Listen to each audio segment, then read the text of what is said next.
Hi, I'm Philip and I'm a pre-sales engineer at Open-E. In this short video tutorial, I'm going to talk about how to enable the RDMA feature in Open-E JovianDSS. Let's get into the details. In order to enable the RDMA or Remote Direct Memory Access, both servers in our high availability cluster need to have a network adapter card that supports this function and is supported by Open-E JovianDSS. In this example, we will use Mellanox CX5 in each node. When we are sure that everything is connected well, we can proceed with establishing the RDMA for our high availability cluster.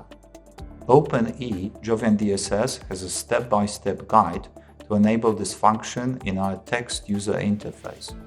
To access this guide, enter the console, hit Ctrl-Alt-W hotkey, enter the password and choose the RDMA for cluster mirror path option. Here you can enable RDMA, but first we need to complete all the steps described on the display. First, it is important to export all Zippos in the Open-E JovianDSS GUI. Remember that the production needs to be shut down, as all storage services will be terminated after the process is finished.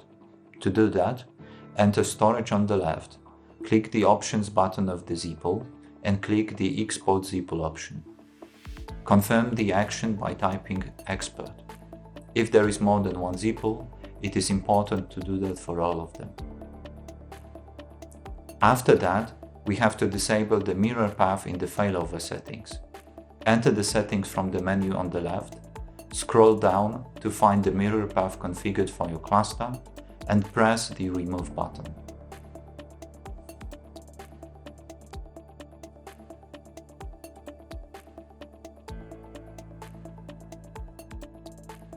Now, back to the text user interface. We can enable the RDMA for mirror path in the menu we previously opened. Choose the Enabled option by pressing space and confirm with Enter. This option has to be enabled on both nodes before proceeding.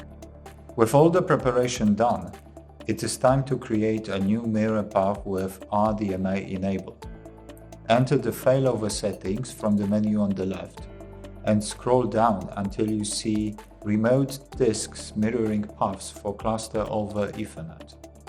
Press the Add Mirroring Path button and configure it on interfaces connecting supported cards. Establishing the mirror path may take some time.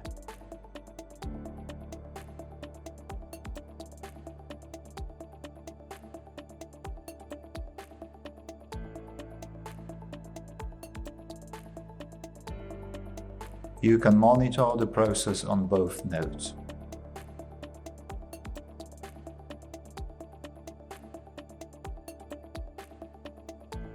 This way, our mirror path has RDMA enabled.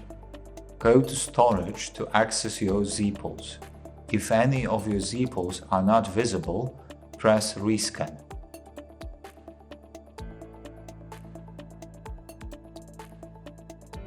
Import them by clicking Options and Import Zippo. Confirm the import by clicking the Import button and typing Import. Importing pools may also take some time. If any disk shows an unknown status or is not visible, we need to run Risken again. Now your cluster is fully functional with RDMA enabled. So, thanks for watching. I hope you enjoyed this tutorial. Share your opinion in the comments. If you happen to have any ideas for tutorials we could make, let us know. In the meantime, click here to subscribe to stay up to date with all Open-E videos.